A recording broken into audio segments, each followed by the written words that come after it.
నంద్యాల జిల్లా ఆత్మకూరు మండలం నల్లకాల వద్ద శివస్వాములు ధర్నాకు దిగారు. రుద్రకోడూరులోని ఆలయానికి వెళ్లేందుకు ఫారెస్ట్ అధికారులు 200 ధర నిర్ణయించడంపై ఆగ్రహం వ్యక్తం చేశారు. ఫారెస్ట్ అధికారులు దర్శన ధరపై ఎలాంటి ప్రకటన చేయకుండా 200 ధర కేటాయించడం ఏమిటని ప్రశ్నించారు.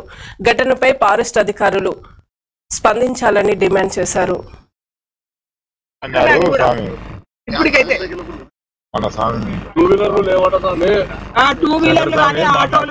ఆత్మకూరులో ఉన్నటువంటి ఈ రుద్రకోడూరులో వెలిసిన రుద్రకోటేశ్వర స్వామి దర్శనం కోసమని మేము వచ్చాము. శివస్వాములం అందరము.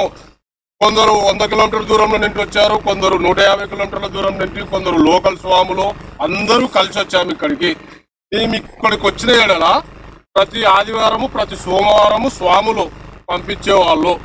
వాళ్ళ మేము అంత దూరం వచ్చిన ఎడల ఏమంటున్నారంటే ఒక ప్రైవేట్ వెహికల్ AP 07BW5189 అనే వెహికల్ పెట్టి ఒక స్వామికి 200 రూపాయలు అని చెబుతున్నారు.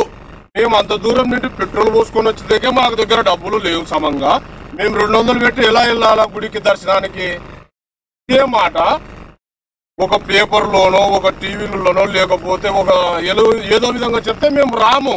అబ్బు అక్కడ ఖర్చుతో కూడుకునే దర్శనము మన వల్ల కాదు అని మేము అక్కడే ఉండిపోతాము. ఇటువంటి స్వాములము ఎంతమంది స్వాములము భిక్ష టైం అయింది.